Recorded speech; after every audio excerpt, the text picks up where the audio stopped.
Paulista voltam a se encontrar. Os fogos, a incrível imagem dos times entrando em campo são apenas a confirmação de que esta vai ser a final mais tensa, disputada e emocionante que São Paulo já viu nos últimos anos. A disputa parecia só um jogo de esforço e cadência de músculos. Mas só parecia. Às vezes, era dança pura, no estilo clássico.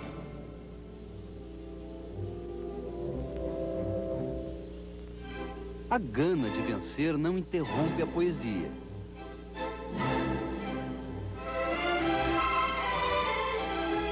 A velocidade é apenas um pretexto para mais coreografia. A ânsia de vencer num balé de força e elegância.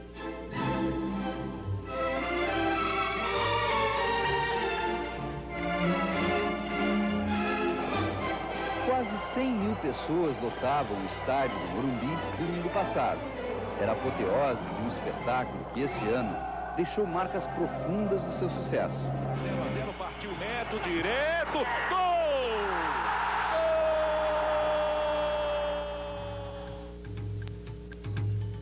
Nos 447 jogos do campeonato, foram vendidos mais de 3 milhões de ingressos. Nas semifinais, a média de renda chegou a 2 bilhões e 600 milhões de cruzeiros. Uma riqueza que se refletiu também na parte técnica. A média de gols foi alta, 2,6 por partida, a maior dos últimos 14 anos.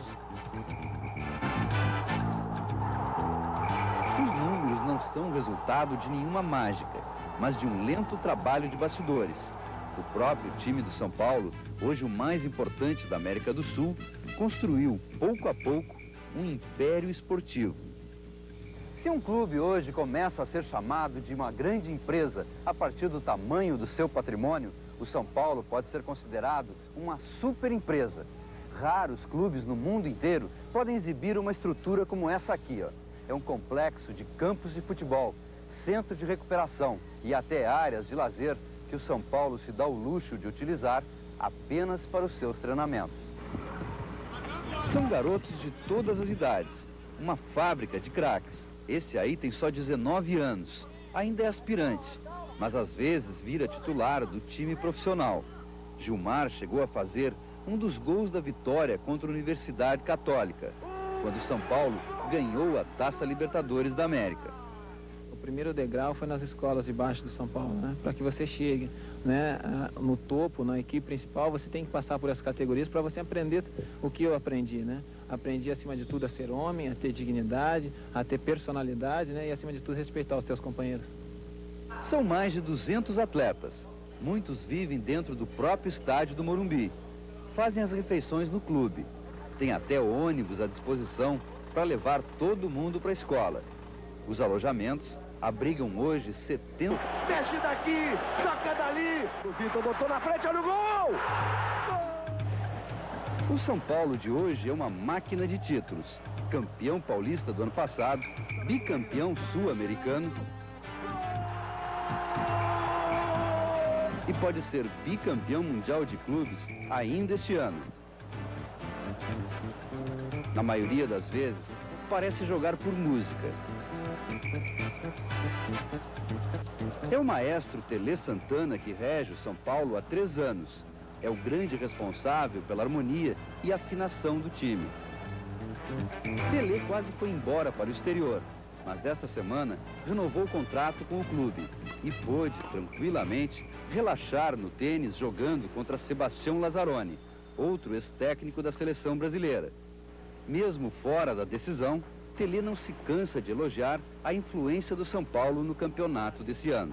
O futebol paulista evoluiu muito, melhorou muito tecnicamente e partiu do São Paulo, que procurou jogar mais futebol, preocupado mais em jogar do que dar pontapés, do que catimbar os jogos, e os outros seguiram. E hoje nós temos grandes equipes realmente em São Paulo, praticando o futebol que o torcedor gosta. A memória que se guarda desse campeonato é de estádio cheio e torcida muito empolgada. Você chegou a se empolgar? Você sentiu uma diferença nisso? Senti. O São Paulo, por exemplo, esse ano teve rendas fabulosas aí na Libertadores, no Campeonato Paulista. Ainda recentemente eu fui num banco e uma funcionária saiu lá dentro e olha, eu não sou muito de futebol, mas todos os jogos do São Paulo eu vou ver, porque é bonito ver o São Paulo jogar. Bonito é, ainda mais quando o solista chama-se Raí, jogador com jeito de artista. Uma rara unanimidade nacional. Raí foi líder e fonte de inspiração da grandeza do São Paulo. Hoje ele comanda a seleção brasileira que está jogando nos Estados Unidos. Nessa entrevista ao repórter Luiz Fernando Silva Pinto, Raí diz que o São Paulo foi sacrificado este ano. Jogou 54 partidas, uma a cada 2 dias. Mesmo assim, acha que o campeonato foi gratificante. O Campeonato Paulista é, na sua opinião, o melhor do mundo hoje? Eu acho que sim. Se não for o mais forte do mundo, com certeza está entre os mais fortes. E ainda assim, tendo que se desfazer dos seus grandes jogadores no final de cada temporada. Se tivesse possibilidade ainda de manter por mais tempo os seus grandes jogadores, aí, sem dúvida nenhuma, seria disparado o maior campeonato do mundo. Raí tem experiência em ser o melhor. No ano passado, quando o São Paulo ganhou o Campeonato Mundial de Clubes em Tóquio, ele fez os 2 gols da vitória contra o Barcelona. Um episódio que não sai da sua memória. O momento em que o mundo se curvava diante do São Paulo. Quais são as grandes lembranças para você? Bom, No campo. a maior, no campo, a maior foi, sem dúvida nenhuma, o segundo gol contra o Barcelona, né, no Japão. O Miller saiu, Cafu devolveu, o Raí bateu, O São Paulo já tinha uma imagem vitoriosa dentro do Brasil e precisava ganhar espaço internacional. E ali, com certeza, foi um ponto vital para que o São Paulo daqui para frente seja um time respeitado mundialmente.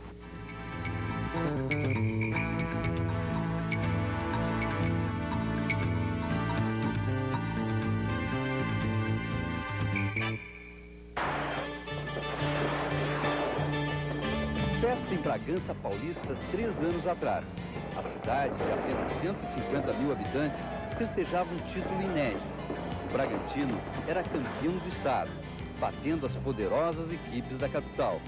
Para humilhar mais ainda, o jogo final foi contra o Novo Horizontino, um clássico caipira. Bragança Paulista e Novo Horizonte entravam no mapa.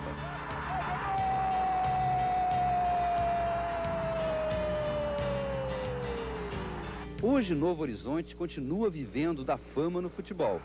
O time ainda é uma estrela em ascensão e orgulho geral na cidade. Há pelo menos 5 anos, o futebol do interior de São Paulo tem demonstrado uma vitalidade e uma riqueza que não se encontra em nenhum outro estado do país.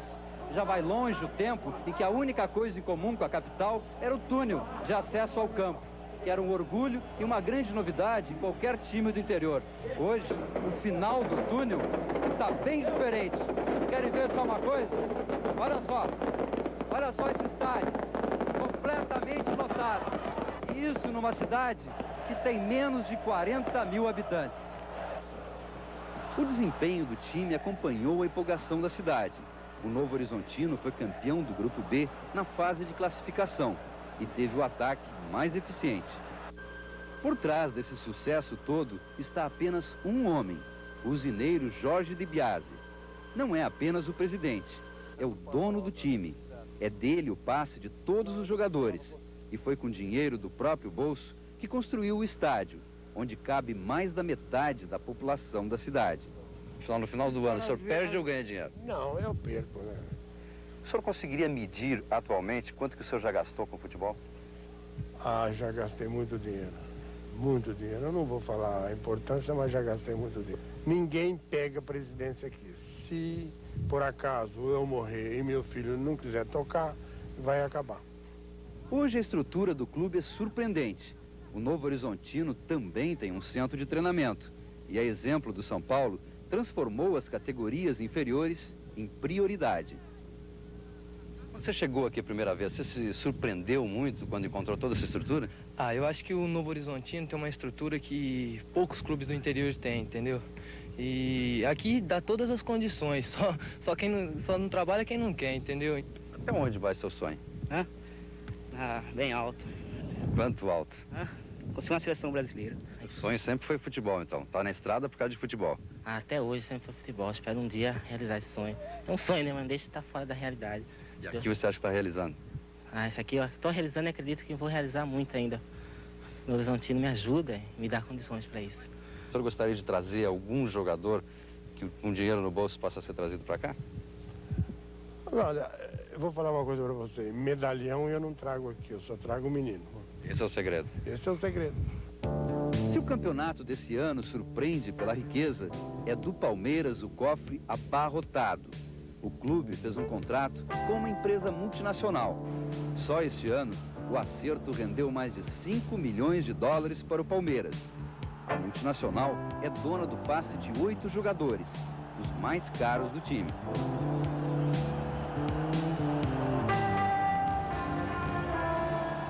Eu acho que a nossa influência no Campeonato Paulista foi fundamental para até o próprio sucesso do Campeonato Paulista. Nós trouxemos jogadores que possivelmente seriam contratados para o exterior, jogadores de nível que seriam contratados de fora, mantivemos eles no Brasil e principalmente aqui em São Paulo. Os outros clubes tiveram que manter as suas equipes em função dessa entrada forte do Palmeiras também, de manter as suas equipes e até de reforçá-las. Então, tudo isso culminou com um campeonato de um índice técnico excepcional, como não havia nos outros anos. Hoje, por exemplo, o jogador, quase todos os jogadores, não pertencem ao Palmeiras, pertencem à empresa. Isso é ruim, porque se há um problema qualquer, a empresa leva os jogadores e o Palmeiras acaba ficando sem os jogadores, sem o time. Então, eu acho que a empresa vai ser valiosa demais no futebol, mas não da forma que está sendo feito agora, pelo menos recentemente, em alguns clubes. Eu acho que na hora em que as grandes empresas que patrocinam os grandes clubes, que são os que têm as grandes torcidas, se sentarem em torno de uma mesa, eles vão começar a organizar campeonatos que busquem, antes de mais nada, claro, o espetáculo, o show, o bom futebol, mas a rentabilidade do campeonato que eles estão organizando. Coisa que ainda nós não conhecemos no Brasil. Longe da polêmica, os grandes beneficiados desses novos tempos aumentam o brilho do futebol de São Paulo. O atacante Edmundo, que era do Vasco, e o seu companheiro Zinho, que era do Flamengo, hoje são armas essenciais do Super Palmeiras. Edmundo e Zinho também acabaram formando uma parceria fora do campo. Dois cariocas desgarrados em São Paulo que, juntos, aprenderam a curtir o novo endereço. A adaptação para Zinho foi mais fácil. Casado há poucos meses, ele veio com a mulher. São Paulo faz um pouco de frio, né? Muito mais do que no Rio de Janeiro. Mas é só você se agasalhar bem. E principalmente quando você consegue conhecer novas pessoas, né? Formar novas amizades, como foi o meu caso no Palmeiras, na própria cidade de São Paulo. Fica mais fácil as coisas, né? Por a gente ter vindo do mesmo lugar, por ter a mesma dificuldade, ele chegou um pouco antes de mim, então me ajudou na minha adaptação. Vocês eram rivais no Rio? Mas ele já começou a jogar um pouco antes, mas já tinha ele como uma pessoa, assim, uma visão de ídolo, né? E depois, podendo jogar do lado dele, eu percebi que o meu ídolo se tornou o meu amigo, né? Um dos maiores ídolos do futebol paulista mora aqui nesta rua, no centro de São Paulo. E é bastante improvável que algum torcedor do seu time saiba disso. Aos poucos, Edmundo, que mora aqui nesse hotel de 4 estrelas, está deixando de ser um estrangeiro na cidade.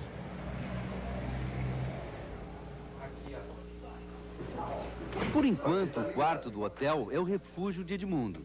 Mas ele pretende se casar em breve e deve se mudar para um apartamento. No pequeno espaço do quarto, ele vai acumulando detalhes que revelam traços da sua personalidade. Uma Bíblia, um preto velho, cartas da família e lembranças de torcedores e fãs. Às vezes eles ligam pra cá e me perguntam se o porquê que eu, quando faço gol, beijo a camisa do Palmeiras. Que realmente eu fui tratado com muito carinho, com muita compreensão. Então por isso eu faço de tudo e procuro jogar com o máximo de amor, com o máximo de dedicação, para que esse Palmeiras consiga chegar a um título que é tão sonhado, né? O sonho de uns pode ser o pesadelo de outros. Edmundo briga, xinga e até inova quando provoca o juiz, mas não veste a carapuça de rebelde. Gosto de treinar, gosto de estar ligado no jogo, de estar sabendo o que eu vou fazer no jogo, né? E tem jogos que a gente encontra certas dificuldades que você não consegue reverter esse quadro só jogando futebol, né? Então você tem que procurar outros meios, procurar alguma coisa para poder vencer. Eu quero ser um vencedor sempre. Edmundo já tem mesmo uma imagem de vencedor. Líder do time, ídolo das tietes palmeirenses e presença obrigatória na seleção brasileira. Agora, ele aposta na vitória contra o Corinthians e a conquista do campeonato. Uma recompensa pelo trabalho duro e espírito de equipe. O futebol, ele não é feito só de um jogo, né? Não é só com uma partida ou duas que você conquista um espaço. Acho que o que nós fizemos, acho que a equipe do Palmeiras fez durante esse campeonato todo, foi uma coisa muito bonita, uma coisa muito forte, muito unida.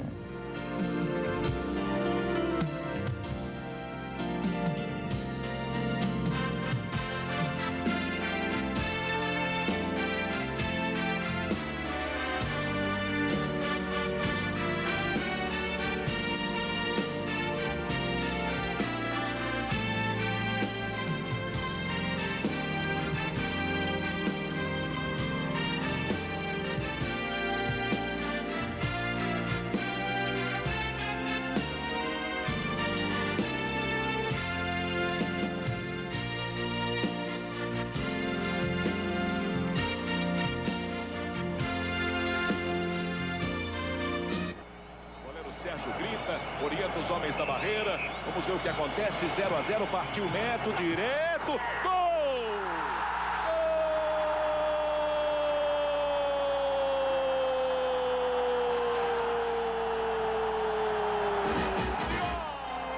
Só a histórica raça do Timão poderia provocar essa ironia. Dos 3 grandes clubes de São Paulo, o Corinthians é o que menos investiu nesse campeonato. Mas o time tem o ataque mais poderoso e um grande herói da torcida.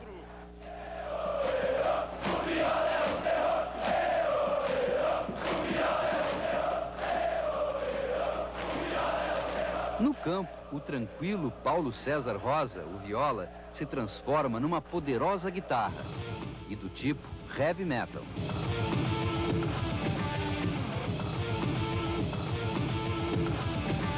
Viola foi mais uma descoberta dos tempos de Vicente Mateus, o todo-poderoso dirigente do Corinthians. Há 30 anos, ele se reveza nos papéis de mão de ferro ou eminência parda do clube. Derrotado nas últimas eleições, ele não concorda que a nova administração seja mais moderna e profissional do que a dele. Se eu errei alguma coisa, errei pensando fazer bem. Agora, o que eu de fato, eu tenho esse gênio. Porque os dirigentes hoje, todo mundo sabe disso, a maior parte, que é cadernetinha e trabalhar pouco. Para mim, o Vicente Mateus é a Dercy Gonçalves do futebol. E tem vários pontos em comum. Os dois de origem humilde, os dois lutaram contra vários preconceitos, conseguiram seus espaços, cada um no seu métier, e principalmente cada um fala o que vem à cabeça. E a única coisa que, de fato, eu falei errado foi que entra na chuva para se queimar. A outra, o Corinthians vai jogar em Terezinha. Aonde, seu Mateus? Em Terezinha, capital do Piauí. Isso eu não falei. Não falou nunca? Não falei. Perguntaram uma vez, seu Vicente Mateus, dê uma palavra, alguma coisa que tenha por exemplo, hiperinflação, hipermercado. E o Mateus, de bate-pronto, respondeu, drogaria. Mas como? Drogaria e perfumaria. Inventado. Mas já tem piadas completas já, então, sobre a sua história, já inventadas sobre o senhor. Ah, tem muitas, mas agora não estou, né? Ele foi para Portugal, levou intérprete. Eu falei alguma coisa errada nesse tempo que estamos aqui? Mateus estava certo, mas o erro mais recente, que todos lembram, foi de estratégia. Ao ser derrotado nas últimas eleições, fez previsões sombrias para o Corinthians. Mas nem o próprio Mateus poderia prever que a profecia iria fracassar tão rapidamente. Agora, o time pode ser campeão paulista.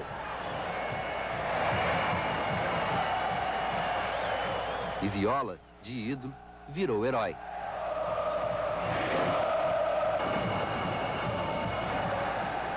Para um simples mortal, fica difícil imaginar o que é um dia na vida de um herói corintiano. Não, põe no peitão, brother. Coração, velho. A senhora é corintiana? Eu sou corintiana roxa. Na camisa do trabalho? Claro, tem que ser, né, meu? Um atleta desse tem que ser na camisa. Xingado pelo patrão, não, pra estragar a camisa? Nada, que é isso. Por onde passa, Viola atrai multidões. E nem todos torcem pro time dele. Ô chefe, pra que time o senhor torce? Palmeiras. Mas tá pedindo aí autógrafo do Viola? Mas sabe como é que é? O Viola é o Viola, não é? O Viola é nosso, de todo mundo, é. Viola, qual é a imagem que você acha que passa para as pessoas hoje? Quem é o Viola para você? Bom, o Viola é uma pessoa que procura manter a sua humildade, procura ajudar as pessoas, passar o carinho, a alegria para todos da melhor forma possível. Mas esse sucesso todo, você quase não consegue sair à rua, todo mundo querendo se aproximar de você, tocar em você, pedir autógrafo. Isso não é uma grande tentação para subir a cabeça? Não, porque eu fui criado no meio do povo e me dou muito bem com o povo. E por que não sair na rua sozinho, cumprimentar as pessoas, conversar com as pessoas? Eu acho que isso é uma gratificação para mim. Viola surgiu como um meteoro em 88. Tinha apenas 19 anos quando fez o gol contra o Guarani, que deu o campeonato ao Corinthians. O garoto, que até então morava numa favela, conheceu a fama, mas ela foi rápida. Acusado de boêmio e preguiçoso, foi marginalizado no clube, até dar a volta por cima este ano. A gente procura nem lembrar, né, essas coisas, porque o que passou, passou. Hoje, quando você enfrenta esse sucesso todo, você conseguiria imaginar que tudo isso ia acontecer na sua vida? Bom, eu sonhava, né? Eu acho que esse sonho virou realidade, porque quando eu era garoto, morava na periferia, eu vivia nas ruas brincando, jogando futebol e sonhando um dia estar num Corinthians, num São Paulo, ser alguém na vida. E graças a Deus, eu sempre gosto de falar em Deus, né? E quando você trabalha, Deus ajuda. A ajuda divina, então, anda farta para os lados do Viola. Esta semana, ele realizou um sonho. Foi convocado para a seleção brasileira que vai disputar a Copa América.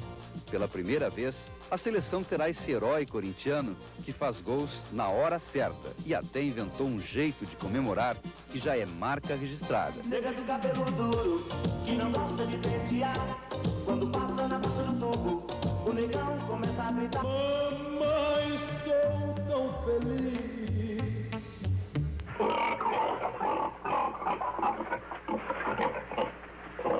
O que vai acontecer nessa final, Viola? Já que você já fez o gol porcão, se você fizer o gol, que gol vai ser esse? A gente não bolou, né, a próxima brincadeira, e eu não sei se eu vou fazer o gol também, mas o mais importante, independente daquele que faça o gol, seja o Paulo Sérgio, o Neto ou a Adil, e que a gente faça um bom campeonato, um bom espetáculo para as duas torcidas e que a gente possa sair vitoriosos.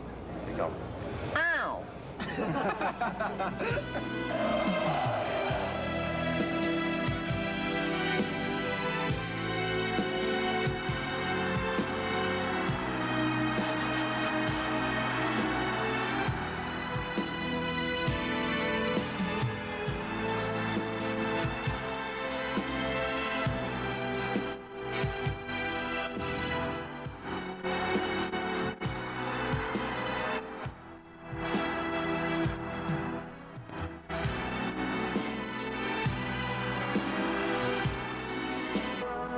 Glória que toda a torcida espera. O privilégio de assistir a uma final de campeonato vestindo a própria camisa. Amanhã à tarde, o estádio do Morumbi, São Paulo, vai estar assim. Metade Palmeiras, metade Corinthians. Mais ou menos 50 mil torcedores de cada lado. E as torcidas têm trabalhado sem olhar o relógio para garantir uma vitória sobre a torcida inimiga. Inventando coisas. Multiplicando bandeiras, manufaturadas uma a uma. coreografia das bandeiras. Uma aulinha extra na Gaviões da Fiel. Não aguentar mais.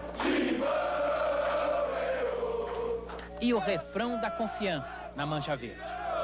Tá chegando a hora de gritar, é campeão! Quando chega a hora real e a vez de cada uma, valeu a pena tanto o trem. Escala até um maestro, coitado, tem de assistir o jogo de costas. Essas grandes torcidas são fanaticamente organizadas. A Mancha Verde existe há 10 anos, tem até jornal. Conseguiu, inclusive, neutralizar o xingamento que o palmeirense mais odiava.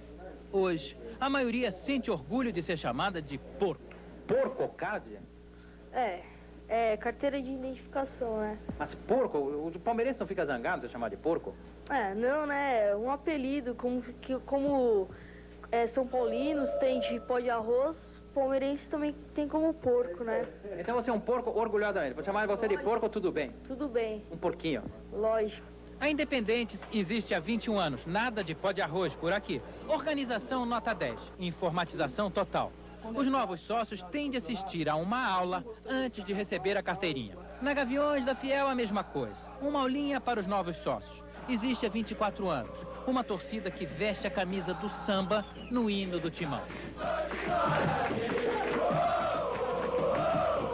Quando essa moçada for crescendo, poderá se transformar num veterano como Clodomiro Ribeiro, o Miro, fanático manchado de vez. Um palmeirense que nunca falta. Por exemplo, na campanha desse ano você foi a quantos jogos? Eu fui em todos os jogos, exceto... Todos? Todos, exceto um jogo em Itu. Ele acha que é de pequeno que se pinta de verde o futuro torcedor. Do lado do Corinthians, mesma coisa. Manuel Cerdeira faz parte de outra torcida organizada, a camisa 12. Ele nunca leva falta em jogo do Timão. Vai torcer sempre com o mesmo uniforme, aquele que dá sorte. Problema para a mulher dele. E ele falava pra mim assim, cadê a minha roupa? Aquela roupa que eu tava do Corinthians, aquela camiseta mesmo, aquele tênis. Eu falava, Mané, tá secando, não deixa de secar. Eu quero aquela cueca, aquela meia, aquele tênis, porque o Corinthians ganhou, fez tantos gols naquele jogo e eu quero. Com um uniforme bem diferente, tem um outro time, isto é, uma outra tropa, que também já está de prontidão para o jogo de amanhã. Um planejamento cheio de minúcias para ver se barra a violência no baile do futebol. Dessa vez, cada torcedor recebeu uma cartilha da segurança ao comprar o ingresso, um cartão magnético. Trabalhando assim direto com essas torcidas, qual a coisa mais violenta que você já viu? Nós aprendemos um coquetel molotov. E no campo de futebol que mais me surpreendeu foi um jovem de 19 anos de idade com um soco inglês. A fúria das torcidas vence mesmo todos os campeonatos de violência. Tudo isso aí foi apreendido com torcedores. Difícil de acreditar, não é? Pessoas que fabricam armas assim para ir a um estádio e estraçalhar com o torcedor do outro time. E ainda existem as bombas de fabricação caseira, que precisam ser guardadas assim, segurança máxima. Podem detonar com um simples esbarrão. Mortes no futebol, briga na arquibancada, Corinthians e São Paulo. Uma bomba caseira atinge a cabeça de Rodrigo Gasper, de 13 anos. Teria sido lançada por um torcedor da Independentes. Tragédia, em vez de festa. Palmeirense é cercado pela torcida Independentes, fora do estádio. Uma facada no coração. Morre o office boy Sérgio Vivaldini, de 17 anos. Torcedor do Santos ferido por outra bomba caseira. Mais uma que teria sido lançada por alguém da Independente. José Carlos da Silva, de 20 anos. Ferimento grave no pé. Numa rua da zona leste de São Paulo, outra morte. Tristeza sem remédio. Aconteceu esta semana. Leonardo Araújo Lopes, 16 anos, office boy, São Paulino, assassinado por um torcedor do Corinthians, com um tiro. É um fato lamentável, né? Nós realmente ficamos bastante sentidos, é como se acertasse algum amigo nosso, que a gente sente que está perdendo. Quem está perdendo com isso é o futebol. Não é nenhuma torcida que está ganhando, mas o futebol em si, nós que fazemos parte dele, nós sentimos que vai morrendo cada vez mais um pedaço da gente. E cada um jura que a sua torcida é a melhor e principalmente a maior. É a do Corinthians. Do Brasil, aliás, né? Maior que a do Flamengo? Hoje eu acredito que sim, pela paixão que se tornou a nível de Corinthians, a nível nacional, é a maior do Brasil. Mas talvez esteja aqui, no varal das camisas, o começo de uma resposta. Essas camisas vêm das fábricas, que passaram a semana produzindo apenas camisas de 2 times. E o dono da fábrica sabe qual o torcedor que compra mais. É o Corinthians. Tradicionalmente é o Corinthians. Depois vem o São Paulo, depois vem o Palmeiras. O Palmeiras é uma torcida assim mais instável. Se o time ganha, eles consomem mais, compram mais camisa. Se o time perde, eles desaparecem. E se você tivesse que vestir uma camisa, qual você vestia? Eu vestiria do Corinthians. Teste para a democracia das torcidas. Vestir a camisa do Corinthians e se aproximar dos palmeirenses.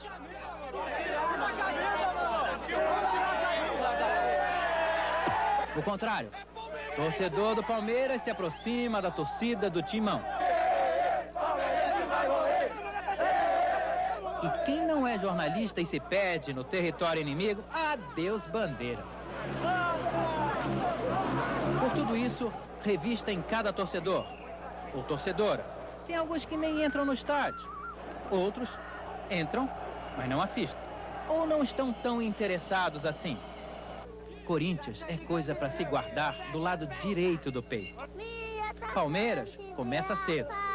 Torcida que canta Ibra, o nosso verdadeiro. Torcer é para mim. Porco sim, com muito orgulho. O lugar mais perigoso para assistir uma final do meio da torcida é exatamente aqui, onde não tem torcida nenhuma. Mas é que a polícia considera isso aqui a zona neutra. Aqui de um lado está a torcida do Palmeiras. E passa esse pedacinho aqui de arquibancada. Do outro lado está a torcida do Corinthians. O jogo vai rolando, um faz o gol, o outro sofre o gol. O juiz erra uma falta, o juiz não dá o impedimento, começa uma guerra. Joga coisa pra lá, joga coisa pra cá e aqui fica sendo o melhor alvo.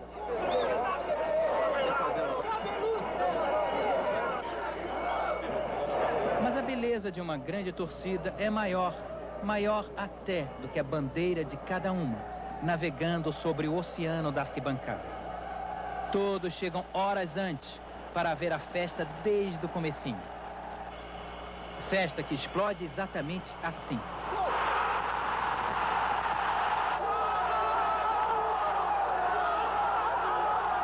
Uma festa que acontece, que maldade, de um lado só da arquibancada. Mas que ninguém pense que a torcida foi vencida. Eu não sei pra que tudo isso. O Palmeiras vai ser campeão, não adianta. Vamos tirar daqui do Morumbi o título do Corinthians, pode ter certeza. Você pode voltar, você pode vir falar comigo. Essa força é que traz majestade para a festa do futebol. A arquibancada rouba o lugar do gramado e se transforma na luz mais brilhante do espetáculo. É uma torcida feita assim, soma de um por um dos torcedores. Toda torcida começa na energia de um único torcedor.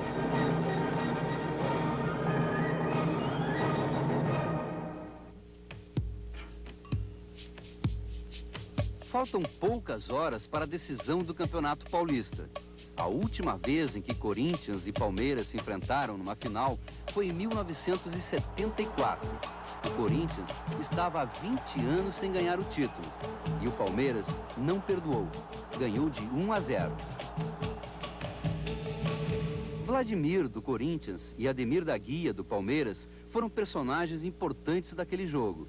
Esta semana, eles voltaram ao Morumbi, o cenário de 74.